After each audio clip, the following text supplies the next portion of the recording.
The thing about being the youngest of 3 siblings is that your accomplishments are always measured against theirs. By the time I came along, my older sister Victoria had already set the bar impossibly high, or so everyone thought. Victoria was the golden child. Valedictorian. Full scholarship to Princeton. PhD by 26. Assistant professor at Whitmore University by 29. She'd spent the last 6 years climbing the academic ladder with the same ruthless efficiency she'd applied to everything else in her life. I, on the other hand, was the family question mark. What exactly do you do again, Rachel? Uncle Tom asked me at the annual Whitmore family reunion, held every year at my parents' sprawling estate in Connecticut.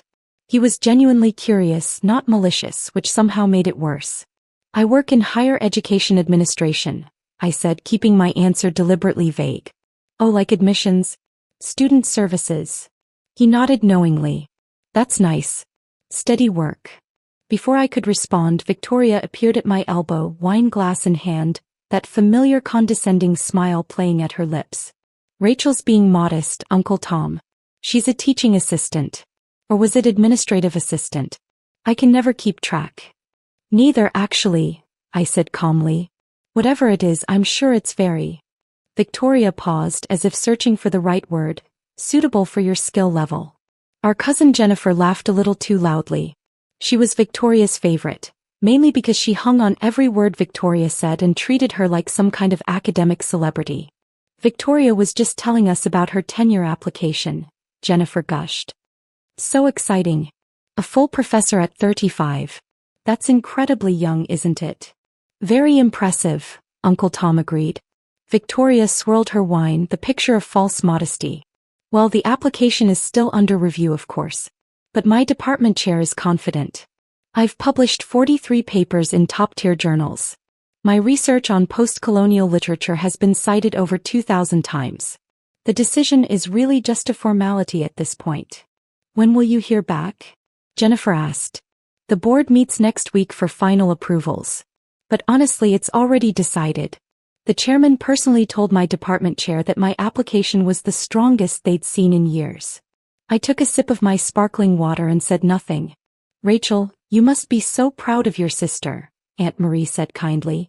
She'd always been the gentlest of my mother's siblings, the one who tried to make everyone feel included. Of course, I said. Do you think you'll ever pursue a PhD? She asked. Follow in Victoria's footsteps? Victoria answered before I could. Academia isn't for everyone, Aunt Marie.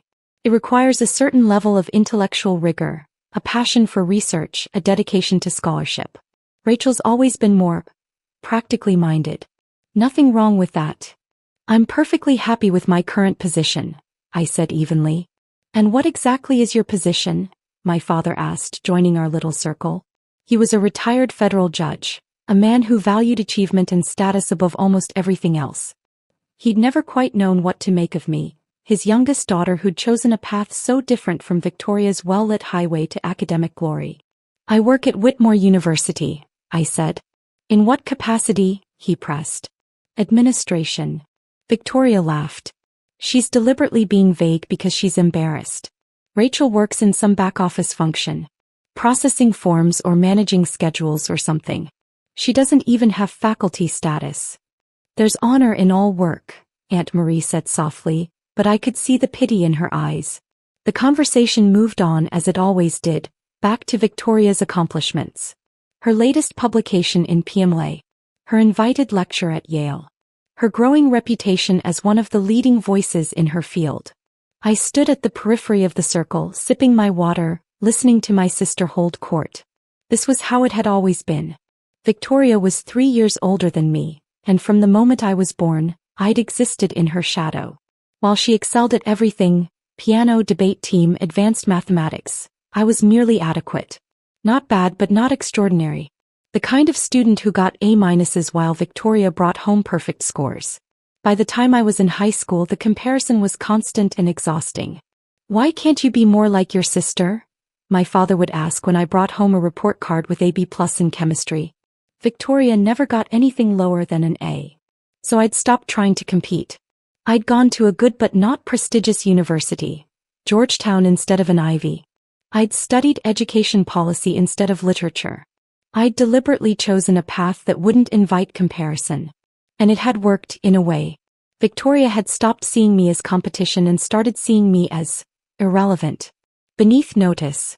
The little sister who'd failed to live up to her potential and settled for mediocrity. Which was exactly what I'd wanted her to think. Rachel, dear, could you help me bring out the appetizers? My mother asked, pulling me away from the circle. In the kitchen, she arranged canapes on a silver tray with practiced efficiency. You know your sister doesn't mean to be hurtful, she said without looking at me. Of course not, I replied neutrally. She's just excited about the tenure decision. It's a big moment in an academic career. You understand, don't you? I understand perfectly. My mother finally looked at me, her eyes searching. Are you happy, Rachel? In your work? Very happy. Because your father and I worry. You're 32 years old and you've never really established yourself. Not the way Victoria has. We just want to make sure you're not drifting. I'm not drifting, Mom. Because if you wanted to go back to school, get a graduate degree, we could help. It's not too late to have a real career. I smiled. I have a real career. She patted my hand. Of course you do, dear. Back in the garden, Victoria was surrounded by admirers. She'd changed into the role of distinguished academic like it was a second skin, gesturing expansively as she explained some complex theoretical concept, laughing at inside jokes about departmental politics, name-dropping famous scholars she'd collaborated with. The problem with most universities, she was saying as I approached with the appetizer tray, is that they don't value genuine scholarship anymore. It's all metrics and grant money and student evaluations. The actually important work, the groundbreaking research, the theoretical innovation, gets lost in bureaucratic nonsense. That must be so frustrating, Jennifer sympathized. It is. Thank God Whitmore is different. The administration actually understands the value of serious academic work. They give their faculty the freedom and resources to pursue real scholarship. I set down the tray and started to walk away. Of course, Rachel wouldn't understand that world, Victoria said, her voice carrying across the garden. Would you, Rachel? I turned back. Which world is that? The world of serious academia. Where intellectual achievement actually matters. Where teaching assistants like you, administrative assistants, whatever you are, exist to support the real scholars. The faculty members who are actually contributing to human knowledge. Teaching assistant is your level, Victoria continued, warming to her theme. Several relatives had gathered now, sensing drama. Real professors have talent. They have vision. They have something meaningful to say. You can't just wander into academia and expect to be taken seriously. It takes years of dedication, of sacrifice, of proving yourself worthy. I'm sure it does, I said quietly. I don't mean to be harsh, Victoria said, though her tone suggested otherwise. I just think you've never really understood what it takes to succeed in this field. You took the easy route. Administration. Support staff. There's nothing wrong with that. Someone has to do those jobs. But let's not pretend it's the same as being actual faculty. Our cousin Mark, who'd been drinking steadily since arriving, laughed. Damn, Victoria. Tell us how you really feel. I'm being honest. Rachel knows I love her. But someone needs to give her a reality check. She's been coasting for years, doing whatever minor administrative work she does, never pushing herself, never taking risks. And now she's 32 with no real accomplishments to show for it. The garden had gone quiet.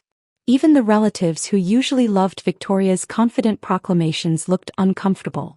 That's a bit harsh, Victoria, Aunt Marie ventured. It's honest, Victoria insisted. And Rachel needs to hear it. Because right now she's wasting her potential, what little potential she has, in some dead-end position at a university where she'll never be anything more than support staff. Meanwhile, people like me are doing the actual work of advancing human knowledge. My phone buzzed in my pocket, but I ignored it. The truth is, Victoria continued, academic hierarchies exist for a reason. Some people are meant to be scholars, to lead, to innovate. Other people are meant to support those efforts in background roles. And that's fine. We need both. But Rachel needs to accept which category she falls into and stop pretending she's something she's not. What exactly do you think I'm pretending to be? I asked, genuinely curious. Important, Victoria said flatly. Relevant. Like your work actually matters in the grand scheme of the university. Like you're somehow on the same level as actual faculty members. Jennifer nodded enthusiastically. It must be hard, she said to me with exaggerated sympathy, working at the same university where Victoria is such a star. Always being compared to her. Always falling short. I don't feel like I'm falling short, I said. Of course you don't, Victoria said. That's part of the problem. You've accepted mediocrity so completely that you don't even recognize it anymore. You've convinced yourself that your little administrative job is fulfilling, that it matters. But Rachel, and I'm saying this because I care, you're never going to be a real professor. You're never going to contribute anything meaningful to academia. You need to make peace with that. That's when her phone buzzed. Victoria pulled it out, glanced at the screen and froze. All the color drained from her face. Everything okay? Jennifer asked.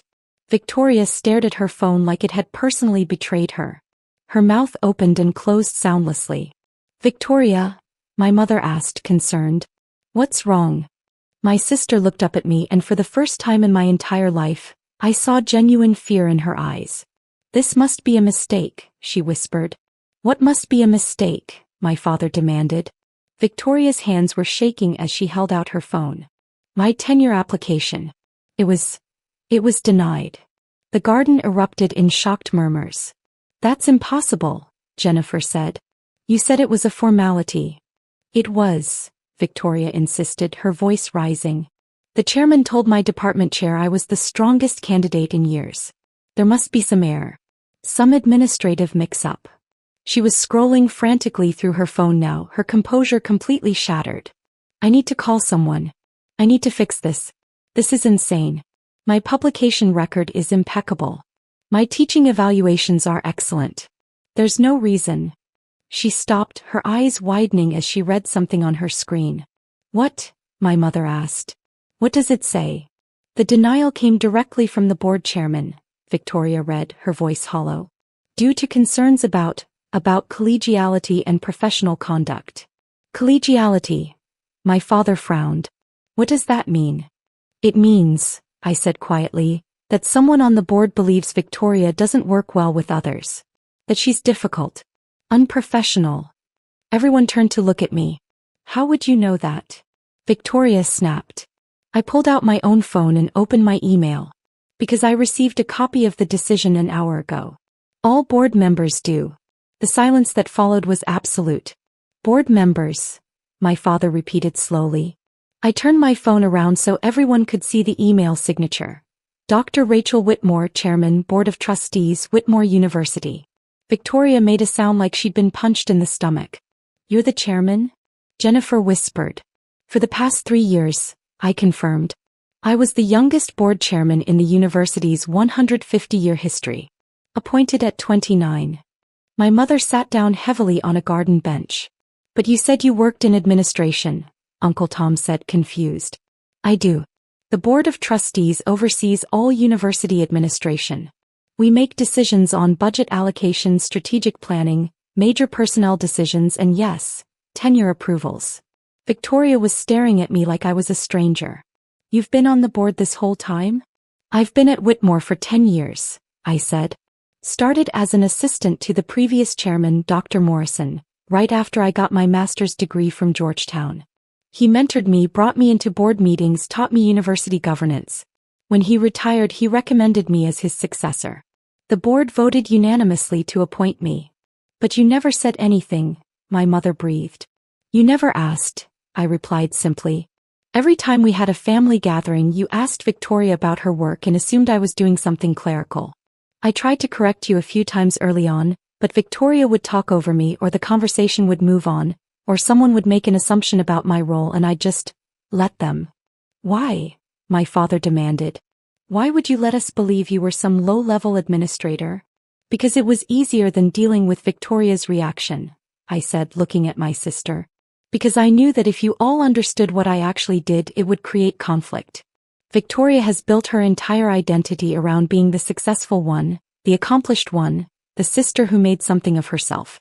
I didn't want to take that from her. How considerate, Victoria said bitterly. I'm serious, I said. Victoria, you're a brilliant scholar. Your research is genuinely important. You're an excellent teacher. But you've spent the last decade treating everyone around you, including me, like they're beneath you. Like support staff and administrators are inferior beings who exist only to enable real faculty like you. That's not. It is, I interrupted. And it's created problems. Multiple problems. Which is why your tenure application was denied. The garden was so quiet I could hear birds chirping in the distance. You denied my tenure? Victoria's voice was barely above a whisper. You personally denied it? The board denied it, I corrected. Based on extensive documentation from your department chair, your colleagues and multiple staff members about your conduct over the past 6 years. I pulled up another file on my phone. Complaints from administrative staff about condescending treatment. Documentation of you referring to teaching assistants as glorified secretaries in departmental meetings. Multiple instances of you dismissing concerns from junior faculty members. A formal complaint from the library staff about your treatment of a reference librarian. That was a misunderstanding, Victoria protested weakly. There are 17 separate documented incidents, I continued. Your department chair, Dr. Kim, actually recommended against tenure in her private report to the board. She said, and I'm quoting here, Dr. Whitmore is an exceptional scholar whose personal conduct makes her unsuitable for a tenured position at this time. Dr. Kim recommended against me? Victoria looked genuinely shocked. But she told me the application was strong. She told you your research credentials were strong, I said. Which they are. But Victoria, tenure isn't just about publications. It's about being a positive, collaborative member of the academic community. And you've spent 6 years alienating almost everyone you work with. Jennifer stepped closer to Victoria protectively. This is ridiculous. You're punishing your own sister because of some petty complaints from sensitive staff members. I'm holding my sister to the same standards as every other faculty member, I said. Actually, I've been more lenient than I should have been. 2 other board members wanted to reject her application outright last year based on the accumulating complaints. I convinced them to give her another chance, to let her prove she could improve her conduct. And instead, my mother said slowly, understanding dawning, she came here today and did exactly what they were complaining about. I nodded, treating me like I'm a failure, dismissing my work, publicly stating that administrators and support staff are inferior to real faculty. Victoria's face had gone from white to red. So this is revenge. I hurt your feelings, so you destroyed my career. I didn't destroy your career, I said calmly. The denial isn't permanent. You can reapply in 2 years if you demonstrate improved collegiality and professional conduct.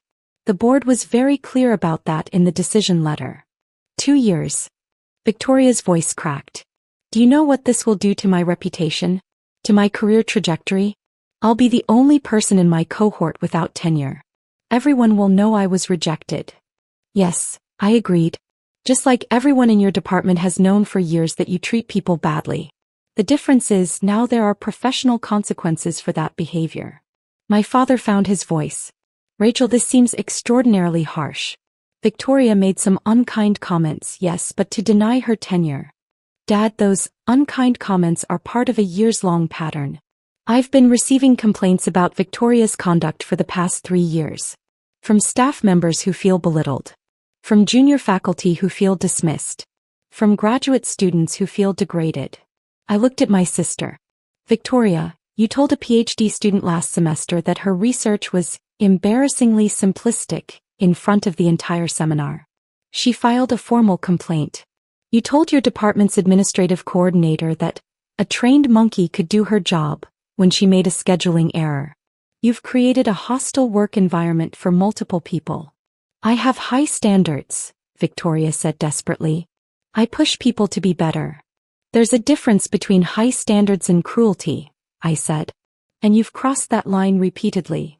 Aunt Marie spoke up quietly. Rachel, how long have you been the board chairman? 3 years. And you've been dealing with complaints about Victoria that whole time? Yes. And you never said anything? Never warned her. I met my sister's eyes. I tried. 2 years ago at Christmas, I mentioned that university governance was evolving to focus more on faculty conduct and collegiality. Victoria said it was bureaucratic nonsense that had nothing to do with real scholars. Last year at this same reunion, I suggested that treating staff with respect was important. Victoria laughed and said I was too sensitive and didn't understand how academia worked. You could have been direct, Victoria accused. You could have explicitly told me you were on the board, that my job was at risk. You're right, I acknowledged. I should have been more direct. I should have forced the conversation even though you always shut it down. I should have made you understand that your behavior was jeopardizing your career. But you didn't. No, I didn't. Because part of me, I paused, choosing my words carefully. Part of me wanted to see if you'd figure it out on your own. If you'd realize that the administrative bureaucrats you looked down on were actually the people who had power over your career. If you'd learned to treat people with basic respect before it was too late. That's cruel, Jennifer said. Maybe, I agreed. Or maybe it's letting someone experience the natural consequences of their choices. Victoria has spent her entire life being told she's brilliant, special, destined for greatness. Everyone, including me, has made excuses for her bad behavior because her research is so good. But at some point, being brilliant doesn't excuse being unkind. My father cleared his throat. So what happens now? Now Victoria decides whether she wants to use the next 2 years to demonstrate professional growth, or whether she wants to look for a position elsewhere. Several other universities have expressed interest in recruiting her, though they'll certainly ask why she didn't get tenure at Whitmore. And you'll tell them what? Victoria asked bitterly. That I'm a horrible person who doesn't deserve an academic career? If they ask for a reference, I'll tell them the truth. That you're an exceptional scholar with significant interpersonal challenges that need to be addressed. I won't sabotage your career, Victoria. But I won't lie for you either. The party had completely fallen apart now. Relatives were making excuses to leave, uncomfortable with the family drama they'd witnessed. My parents looked shell-shocked, trying to reconcile their understanding of both their daughters with this new reality. Victoria stood frozen in the center of it all, her phone still clutched in her hand, her entire identity crumbling around her. I need to go, she finally said. I need to figure out what to do. She walked toward the house, then stopped and turned back to me. You know what the worst part is? Not that you denied my tenure. Not even that you let me humiliate myself at this party. The worst part is that I genuinely believed you were nobody. That you were a failure. That I was the only one of us who'd made something of herself. I know, I said softly. And you let me believe it. Yes. She shook her head slowly. I don't know if I can forgive you for that. I understand. She left, and Jennifer followed after shooting me a venomous look. The remaining relatives dispersed quietly, leaving me alone in the garden with my parents. Well, my mother said eventually. This has been quite a revelation. I'm sorry it came out this way, I said. My father was studying me like I was a case file he needed to analyze. 3 years as board chairman. At 32 years old. That's actually quite impressive. Thank you. Why didn't you tell us? I sat down on the bench next to my mother. Because it would have changed everything. You would have started comparing us differently. Victoria would have felt threatened. Every family gathering would have become a competition about who was more successful. I just wanted to do my work without it becoming a thing. But it became a thing anyway, my mother pointed out. Yes. Because Victoria's behavior made it a thing. If she'd been even minimally professional, if she'd treated people with basic respect, she would have gotten tenure and none of this would have come out. My father sat down heavily. I owe you an apology, Rachel. We all do. We've been dismissive of your career, your accomplishments. We assumed. You assumed exactly what I wanted you to assume, I interrupted. I'm not blameless here. I could have been more forthcoming. I chose not to be. Still, he said. We should have asked. We should have cared enough to find out what you actually do. We sat in silence for a long moment. What will happen to Victoria? My mother asked quietly. Really? That depends on her, I said honestly. If she uses this as a wake-up call, if she genuinely works on treating people better, she can reapply and probably get tenure. The board isn't trying to end her career. We're trying to make her understand that scholarship alone isn't enough. And if she doesn't change? Then she'll probably take a position at another university, treat people there the same way and eventually face the same consequences. Or she'll luck out and find an institution that doesn't care about collegiality as long as the publications keep coming. My mother took my hand. Are you happy? In your work? Very happy, I said, and this time I knew she believed me. Running a university at your age, that must be incredibly stressful. It is. But it's also rewarding. I get to shape policy, support innovative programs, help faculty and students succeed. It's challenging and meaningful and exactly what I want to be doing. My father nodded slowly. I'm proud of you, Rachel. I should have said that before. Thank you, Dad. As the sun set over the garden, I thought about Victoria. About the sister who'd been so certain of her superiority, so convinced of her importance, that she'd never bothered to look closely at the people around her. Who'd built her self-worth on being better than everyone else, especially better than me. And I thought about all the graduate students and staff members who'd filed complaints over the years. People who'd been hurt by her casual cruelty, her thoughtless dismissals, her conviction that some people just mattered more than others. I'd given her every chance to change. Every opportunity to recognize that her behavior was problematic. And she'd missed them all because she'd been too busy feeling superior to notice. Maybe in 2 years she'd reapply. Maybe she'd have learned something. Or maybe she'd spend the rest of her career convinced that I'd destroyed her out of spite, never understanding that she'd destroyed herself through 1,000 small acts of unkindness. Either way, I'd done my job. And tomorrow I'd go back to the office and continue doing it. Because that's what board chairmen do. We make the hard decisions. We hold people accountable. And we build institutions where everyone, from the most distinguished professor to the newest administrative assistant, is treated with dignity and respect. Even if it means denying your own sister's tenure application. Especially then.